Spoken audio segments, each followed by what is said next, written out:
Several years ago, I joined, and I thought about doing this again, but then the idea of the work scares me. But I joined what is called a 24-hour film contest. And how a 24-hour film contest works is there's a particular time, okay, an exact time, and you have to be ready for that time, because when it hits, okay, you are given the requirements of what movie or what your video has to be, and the movie has to be that you're going to make. And they give you requirements. Those requirements can be a prop that has to be used, or it has to be about this topic, or it has to include this piece of dialogue, and et cetera, et cetera. And in the case of the one I was in, 3 requirements were given to us. I had to require a certain line. That line had to be "Don't tempt me." It had to include a shoe, and it had to include a park bench. Okay, and so these are some of the things that were required of us for this video. All right, and then when you're given your requirements, you have 24 hours to write a script, 24 hours to cast the part, 24 hours to get your props, and not just all bunch of, we're talking just 24 hours to do all of it. To write it, to cast it, to find your locations, to get your props, to shoot it, to edit it, and then to submit it completed with music and everything. Okay, that's what a 24-hour film festival is. And at that 24 hours, if you're 1 second late, you're disqualified. All right, and I'm telling you, you know how hard it is to convince people to help you when you're in that type of a need. Okay, it is really hard to persuade people, especially since we got this, me and some friends got our script together, and we needed to have a turkey. And I don't mean like a living turkey, I mean a person in a turkey costume. And you might be wondering, what script needs a turkey costume? Well, we went to a costume shop, and that was the only mascot they had in that we could afford, okay, was a turkey. It was either turkey or Blue's Clues, and we went with turkey, okay? So we had this turkey costume. So then came, who are we going to persuade to be in a turkey costume? And so I went to some of my friends. I went first to my friend Dell. Some of you have met him before. He's visited when Comic-Con comes around. He visits here in Gen Con.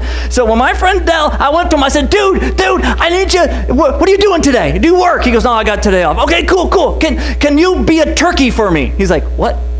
I'm like, yeah, can you dress up in a turkey costume? He's like, where? I'm like, at the park. We're going to go to the park. We need a park bench. It's this 24-hour film festival. And he was a film student with me. He gets it. I'm like, I just need you to dress up like a turkey. He goes, in public? I'm like, yeah, at the park. He goes, are there people there? Probably. It's a park. Can you be a turkey for me? He's like, no, I'm not going to be a turkey. I'm like, dude, come on. You got to be a turkey. He's like, I'm not going to be a turkey. I'm like, dude, come on. Don't say no to me. You know, if you say yes, great things will happen. That's what I told him, literal words. I'm like, dude, you gotta be a turkey. He's like, I'm not, no, that's stupid. I'm like, it's gonna be awesome. He goes, no, it's stupid. And it's awesome. He's like, I'm not gonna do it. I'm like, come on, tell me you're at least, serious conversation, not making this up. I'm like, tell me you're at least a little bit curious what it would be like walking through a park in a turkey costume. Tell me that this is just a little bit intriguing, that you could look back on this day and you could tell stories to your kids, to your friends. When you're an old man on your deathbed, you could say, I used to be a turkey, and then die. And how awesome would that be for the legacy of you and your life? You know what? You gotta do it. Be a turkey for me. Finally, he said yes. He would become a turkey. Would you like to see the end result of him being Tommy, the Tapolian insurance turkey? This isn't happening. Shut up and let me think. Check for pulse. I am not touching that. Why don't you do it? You killed him. I did not. It was an accident. Well, it wasn't my fault. Well, it wasn't mine either. I can't believe we killed Tommy, the Tapolian insurance turkey. Do you want everyone in the whole park to hear you? What am I going to do?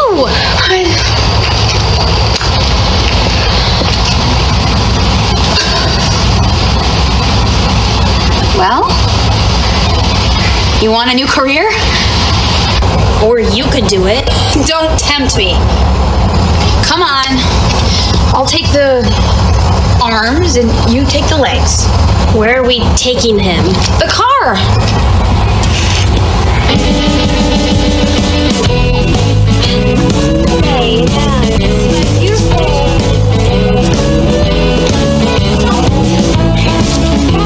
Why did you cross the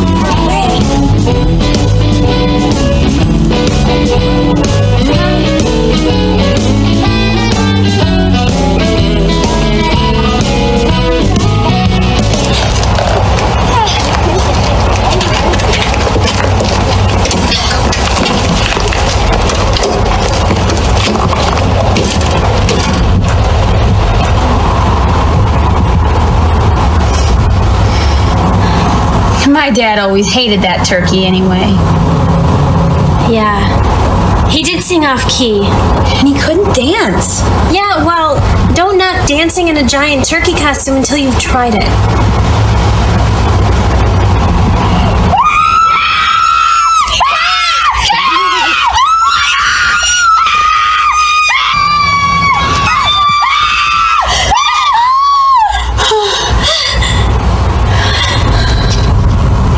Well, that solves that problem.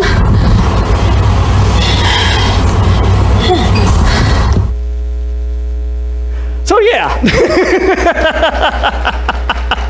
great things happen when you say yes, okay? Actually, what ended up happening was really kind of hilarious was as the turkey costume in the park, we ran across a bridal party. So he found himself in a turkey costume sitting at a bench surrounded by about 15 rather attractive women. So he came up to me afterwards and went, "Best day ever." Okay, but that's the thing. It's called peer pressure. Right? That's what that was. That's how he became a turkey, was because of peer pressure. Now, when we talk about peer pressure, we usually hear about it in a bad way. Sometimes peer pressure can happen in a good way. Sometimes peer pressure can happen in a very odd or interesting way, where people will be in one position, hold one view, and then because of peer pressure, they switch their views entirely and go a whole other way, either for good or for evil. That's what happens to Jesus here in this text we're about to cover. As Jesus has been arrested innocently and he is being brought to trial and they got false witnesses to testify, it was just prior to this event that the religious leaders said, "We're afraid of arresting Jesus because the people might riot." Because Jesus is so popular. But then there's a part where the text says that the religious leader persuaded the people. And suddenly they're yelling, "Crucify him." And the peer pressure switches their point of view from praising Jesus, loving Jesus, to hating him, wanting to kill him. Talk about an extreme flip of events. Okay, so there we're going to see a negative event of the issue of peer pressure. So that's what we're going to be looking at, is Jesus being brought before the governor Pilate. Okay, so he gets brought before the governor. And here the governor is, just kind of there. And he's like, "I'll be with you in just a minute. Where you going?" He's like, "I'll be back." And so then he leaves, and then he comes back, and they have this weird conversation. Okay, so here's how this goes between Jesus before the governor. Starts at verse 11. So meanwhile, Jesus stood before the governor, and the governor asked him, "Are you the king of the Jews?" And Jesus is still snarky. I don't know where he gets the energy for this. He's still snarky. And he's like, "Your words, not mine. You have said so," he says. That's that same snarky phrase he said earlier. "Your words, not mine." That's the modern translation for that same thing. Okay? And so he's like, "I'm not denying it." Because if someone were to come up to me and say, "Hey, John, are you like the king of Pleasant View?" I'd be like, "No." I wouldn't say, "Your words, not mine." Because that would be me saying, "I am," but I'm not going to be so arrogant as to say it. Okay, so Jesus is admitting it by not denying it. So it's complicated. Okay, but that's the situation here. Now, what's exceptionally weird is that Jesus was brought before whom? The governor. Okay, that means Roman involvement. When Jews kill people, they don't bring them to the Roman governor. That's not how they do things. Jews are more interested in being stoned than they are stoning than they are anything else, okay? They're more interested in stoning. That's how they kill. They kill by stoning. Even later on, okay, Stephen is killed by stoning. In fact, Saul, this is Paul before he became a Christian, took off his, dealing with the cloak on that to be able to he was hanging onto the cloak so that people could stone Stephen. Okay, so they still were involved in stoning. That's how they killed. But in this instance, it's different. They wanted it to be public. They wanted it to be able to go onto Facebook. Oh, that's right. Facebook didn't exist back then. MySpace. Okay, so they wanted it to go on MySpace and wanted it to be all broadcasted there. They wanted it to be on YouTube and everything else. They just wanted everyone to be aware of this Jesus and what is happening to him. Okay, so they wanted this public Roman-involved execution that involved torture. See, they didn't just want Jesus dead. They wanted to hurt him. They wanted to make him bleed. They wanted to break him. They wanted to really torture him. And what type of hate do you need for someone to say the death penalty isn't good enough? We need to go further. Okay, so that's what they're doing here. And they're wanting to go that route with Jesus. Okay, and so as Pilate is talking with Jesus, he's smart. Okay, Pilate's not an idiot. I would expect that he would be, but he's not. Okay, he's not an idiot. He's smart. He begins to discern Jesus' innocence. It's like he's aware of what's going on in the land. He's aware of what's going on politically, what's going on socially. He's kind of figured it out. Okay, he's been on Pinterest enough to know there's a problem. And so he's beginning to discern that Jesus is actually innocent. And so he begins to raise up this concern of his to Jesus by asking a couple of interesting questions, starting at verse 12. So when he was accused by the chief priests and elders, this is talking about Jesus. Jesus is being accused. Here's the case. He's guilty. Kill him. Okay. Jesus gave no answer, which bold of Jesus, because I don't know about you, but if I was being arrested for something I did not do, you better believe I'm being vocal. I'm sure all of you would be as well. Okay, and I know that's true because I've heard people complain and gripe about something being just accused of you that you didn't do because you're married, most of you, and I hear that conversation. I hear about people talk when they're married, right? They're like, I didn't do it. You said it. I did not. You said it on July 1st, 1983. I said, I did not. And people are vocal because they want their innocence proclaimed. Okay, Jesus is not being vocal. He's like just sitting there. It's really bizarre. Okay, so he gave no answer. Pilate sees this, and so Pilate asked him, don't you hear the testimony they are bringing against you? But Jesus made no reply, not even to a single charge, to the great amazement of the governor. Okay, this is absolutely bizarre because his first question to Jesus was, are you the king of Jews? Jesus got snarky. His second question was, why aren't you defending yourself? Think how this would look to people. Okay, could you just imagine how this would look to people? Let's put it in modern day times. Okay, let's pretend it's an election year for the president, right? And whenever they have election year for the president, there's debate time, right? And during debate time, everybody's really cordial and they're polite with each other. Good, you caught my sarcasm. Okay, good. That was the slippery. Okay, when they're insulting each other and bringing up accusations, what if the other person who's being accused and attacked never defended themselves? What if someone just brings up a case against case, maybe true, maybe false, maybe even if it was false, just false data after false data, exaggeration after out of context quote, after another, and then the person being attacked just kind of goes, not responding. When it's their turn, they talk about something totally different. I mean, who would vote for someone like that? It would be really good. We want a ruler who will defend themselves. Because if they can't defend themselves, how are they going to help defend the country? And so here's Jesus. He's supposed to be the king. And he's not defending himself. And if he can't defend himself, how is he ever going to be able to rule Israel? So this is really bizarre of Jesus not to defend himself. That's because Jesus has a bigger goal in mind. Okay, Jesus is a king not like any other. He's not just king, he is king of kings. He is at a whole other playing field than anyone else. Okay, so Jesus has this much bigger picture in mind, but it's just to everyone's amazement, especially the governor who he just is like, you're innocent, but you're not playing their game. You're not stooping to their level. It's almost like he just is like, but what? Have you figured out how to play this in a smart? This is so weird. And so Pilate was absolutely amazed. So Pilate decides he's going to come to Jesus' defense.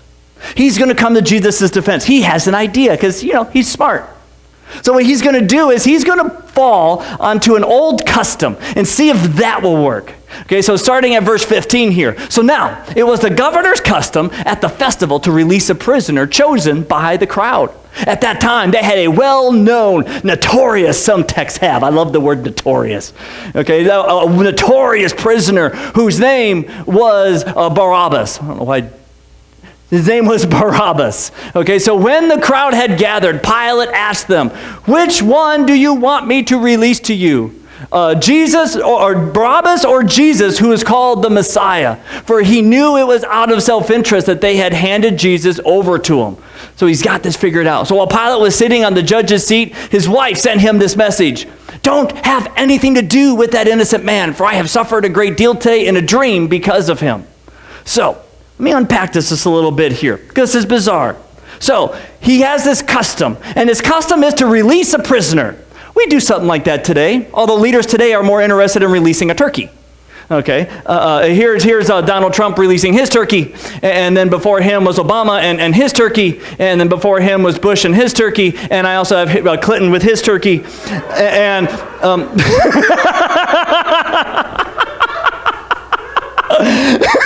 and then I have, here, people think that the tradition went all the way back to 1947 with Harry Truman and his turkey. However, this was not a turkey pardoning that was happening here. Harry Truman ate his turkey. In fact, every president ate their turkey given to them on Thanksgiving Day all the way up until 1989, when President H.W. Bush was the first president ever to pardon the turkey by releasing it. Of course, the turkey was so overweight, it died 2 days later. But nonetheless,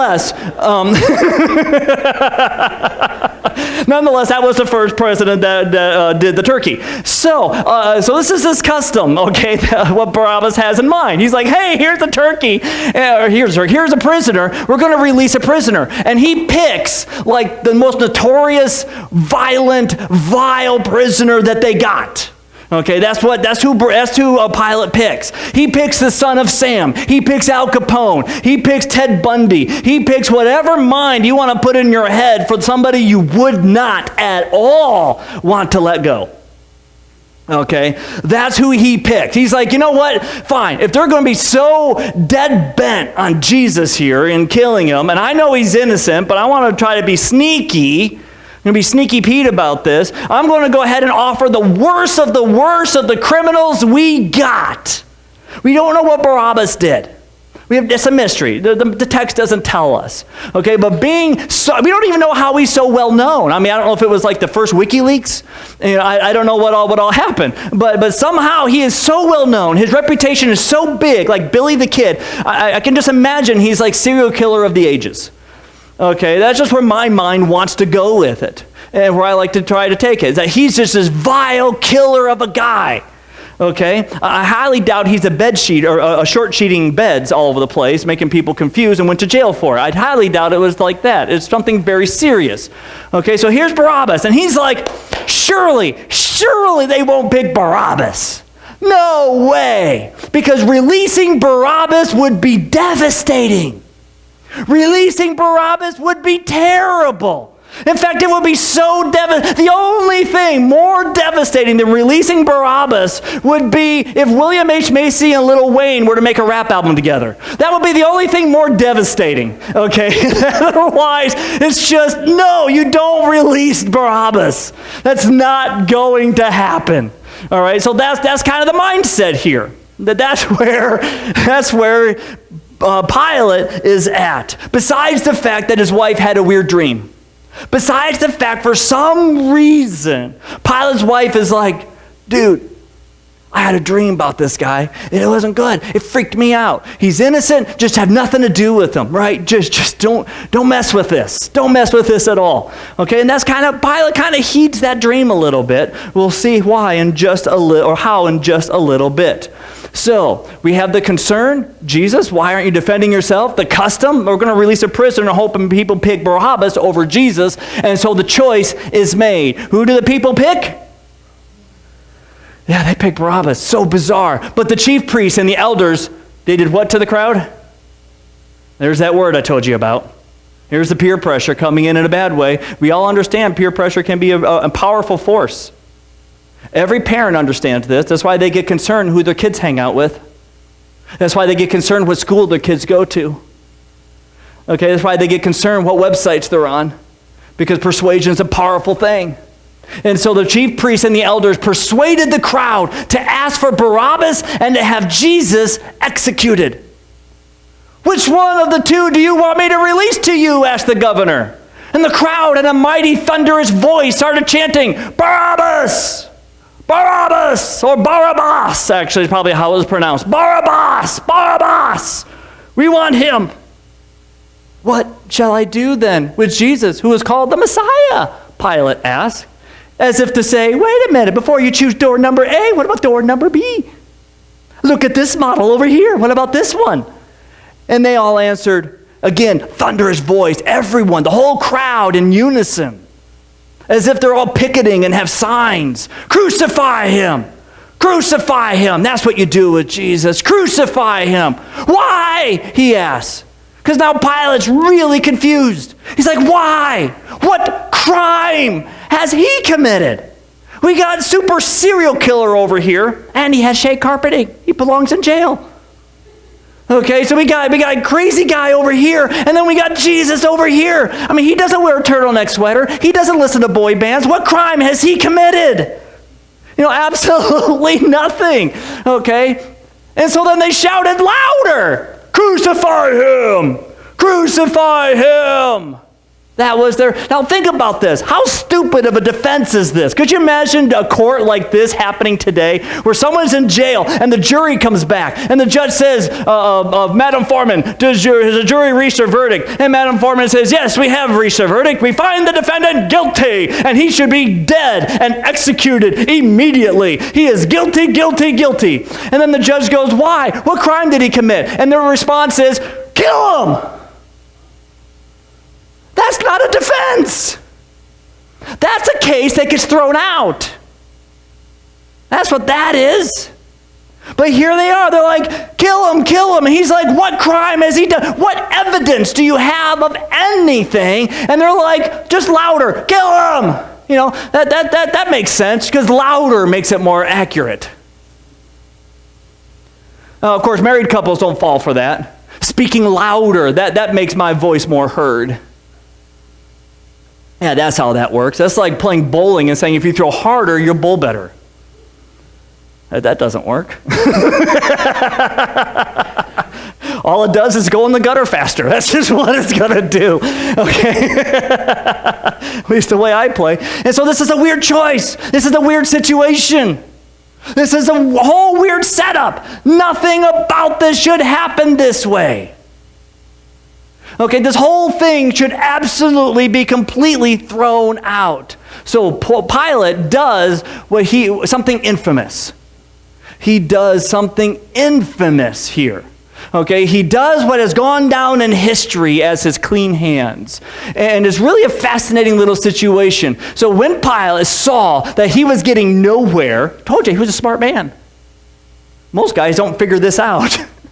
They keep going, okay? But he figured it out. He's getting nowhere, but that instead an uproar was starting. He took water and washed his hands in front of the crowd. I am innocent of this man's blood, he said. It's your responsibility. Okay, it's your responsibility. Now, many people have looked at Pilate at this moment and praised him. Many scholars, I got lots of commentaries here. Lots of commentaries. My library in my office is full of lots of commentaries, lots of thoughts about Pilate. Pretty universal. People saying, look at how great and bold Pilate is here. Pilate, some go so far as to calling him a Christian. Some say he's on the road to being a Christian. And they're praising Pilate, saying, look how great this is. How great. Look at him say that this man's innocent and I'm having nothing to do with this. Okay, really, really kind of how people respond. Now, I'm going to share with you my thoughts as to why they're all wrong. And this is going to be gutsy for me to say because they're smarter than me. These commentators, they are. I mean, I know you're like, well, you have a doctorate. Yes, I have a doctorate. Some of them have 3 or 4. Okay, so they're going to talk me under the bus. Okay, they're going to be able to really have at me. They're more educated than me. But I just want to point out a couple of details that I think should indicate why they're wrong and why this is actually a sad moment for Pilate, not a praise moment for Pilate. Okay, because Pilate played what role? What was his job? He was a governor. What seat was he sitting on? The judge seat. So he's governor. Governor's responsible for justice, making sure justice is seen. That's what a governor's supposed to do. He's sitting on the judge's seat, which means right now he is also the judge for this case. Because the emperor of Rome picks their governors, and they pick them to keep law and order. They pick them to be able to maintain right from wrong. They pick them to be able to uphold the laws of the land and to keep the people in check. That's their job. Okay, so Pilate's job is to judge the cases, and if someone's innocent, they're released. If they're guilty, they're punished. That's Pilate's job. What is Pilate doing? Giving that job to the people where it doesn't belong. He is acting like a coward. He knows Jesus is innocent. He has the authority. He has the responsibility to set Jesus free.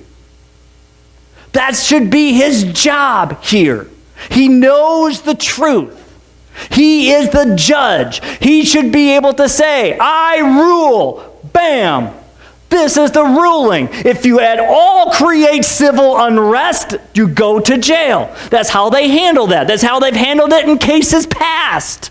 It's not a new practice. It's not against custom. So Pilate should have done. So I call him a wuss leader who knows the truth but refuses to act on it. It's the wussification of leadership, and he's the Pilate program. Okay, I'm allowed one pun. There it is. Okay, that's what's happening. He knows what's right. He knows what is to be done, and he's not behaving that way. This is like Christians saying that they are, maybe they're anti-abortion and they think homosexuality is a sin, but they're not going to vote that way, and they're not going to speak that way, and they're not at all going to talk with people about those issues because of the fact that they're just afraid of pushing their views upon someone else, and therefore they remain silent and they don't do anything. These are people who know the truth but refuse to act on it, and they're cowards. That's what that is. It doesn't mean you act like a jerk to people, but it doesn't mean you ignore the problems. It doesn't mean that you just let it all go. It doesn't mean that you vote differently because you're afraid of upsetting people. We're supposed to be Christians. We're supposed to be the light of the world. We're supposed to be able to take the truth and declare it to the world and let our actions match that passion. That's what we're supposed to do. But Pilate's acting more like an American Christian than he is a proper ruler, a proper leader. And that's not a compliment at all. Okay, it's a real serious problem, both publicly and also privately. It's a problem both secularly and religiously. It's a problem that people are not acting on their passions and they're acting like cowards. Especially when it comes to the truth. People all over the world are trying to deny the truth, trying to pretend like it doesn't even exist. And they're coming up with false statements and false evidence just to try to create their own truth and reinvent the past. And what's the church doing to defend the truth? Nothing. They're too afraid. They're too afraid of somebody getting offended. They're too afraid of somebody getting upset. They're too afraid of looking like a fool. They're too afraid of so many things.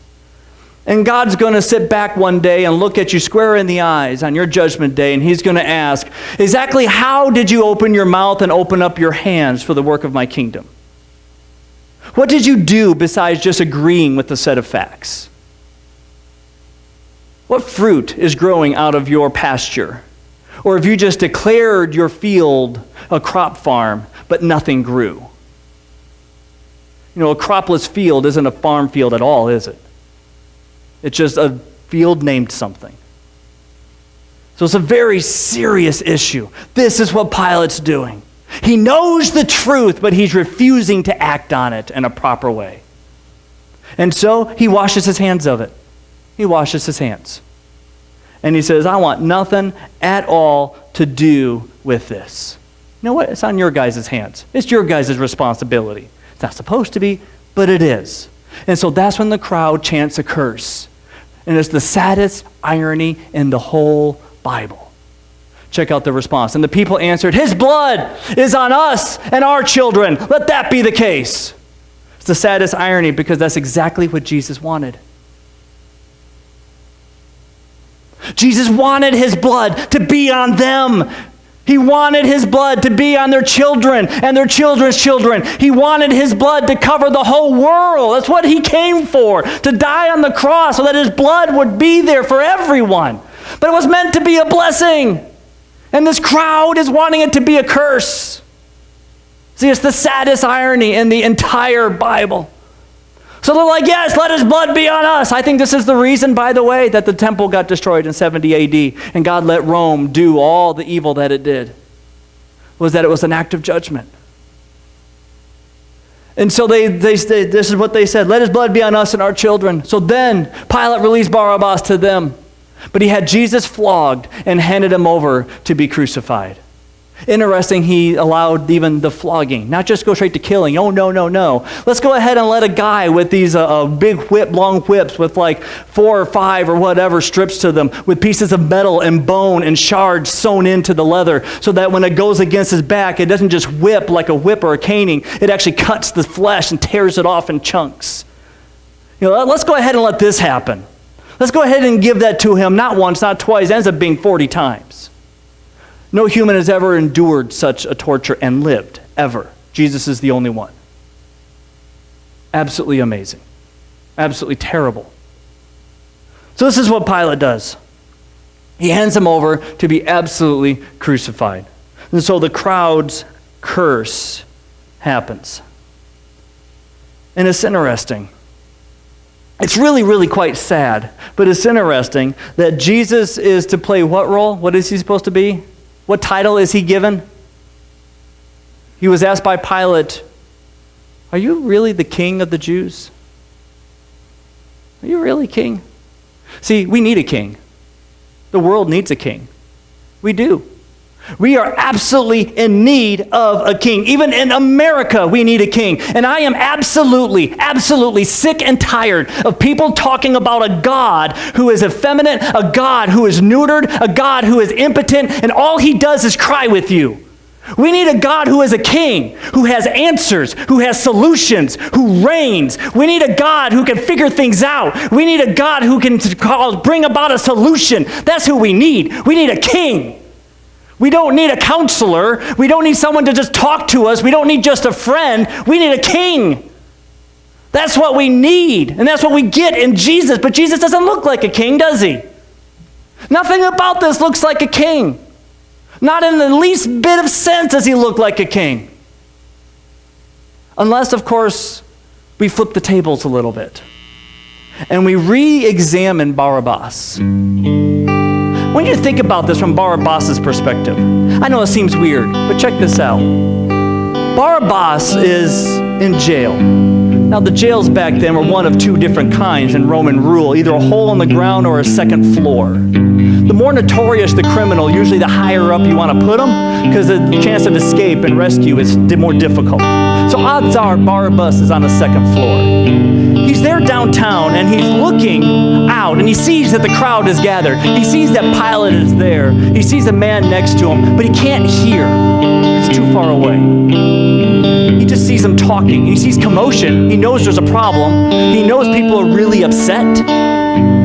But he can't make out any words unless or until the crowd chants in unison. That he can hear, because when a crowd chants in unison, their voice carries. So this is what Barabbas hears. He hears the commotion. He looks out the window. He's chained. He looks out the window, and he sees the crowd, and he hears them yell in unison. The first thing we hear them yell is, Barabbas! Give us Barabbas! He's confused. That's his name. Why are they calling his name? He sees them murmuring and talking. Suddenly, they chant again, Crucify him! Crucify him! Barabbas swallows hard. He has no spit. His heart basically stops and starts pounding deep in his chest. The crowd talks, and again they yell, Crucify him! And so Pilate points over to the jail, and the guards make their way to where Barabbas is sitting. And he hears the doors open. He hears the stepping up of the stairs. His hands begin to shake. His knees begin to wobble, and he can't quite stand because he knows death is coming. He knows he's going going to be tortured. He knows this is going to be the end of the line for him. The guards open the door, and they reach for him, and they grab him. They undo the chains from the wall, and they escort him out down the stairs, out to the yard, to the courtyard, and his knees wobbling. Tears fill up in his eyes. He doesn't know what to do as he's being brought out. He knows this is the end for him. The crowd looks at him, not a friendly face there. Suddenly, the shackles are undone around his wrists. Suddenly, his shackles are undone around his ankles. And he looks, he's confused. He thinks, this is it. I'm going to die now. And the guard says, you're free. You're free. Completely guilty. You're free to go. Barabbas is confused. Surely they were talking about him. He's confused. Why am I free? And he looks at Pilate. He's confused. And Pilate tells him, go. You're free. And then he sees why he's free. Standing next to Pilate is Jesus. The reason he's free. The King of Kings, willing to die in his place. That's what Jesus has come to do for every single one of us. Whatever bondage you're in right now in your life, whatever offense you have toward God, Jesus died for you. Whatever you've done, wherever you've gone, no matter how deep, no matter how dark it is, it's not worse than Barabbas. And Jesus died for him, and he died for all of you. Every single one. Your chains can be broken. Your chains can be set free. You can be set free because of Jesus. Will you accept him today? We've heard about this Jesus. We've heard about this King for so long. But the time is now that you come and you accept Jesus as your Savior, because you can be set free. How stupid would it be for Barabbas to leave that situation and go back to his cell where he came from? You're free. Enjoy the freedom. Accept the freedom. Live in that freedom. Don't go back to the chains. So please, I encourage you, accept Jesus as your Savior. I don't care what you've done. I don't care where you've been.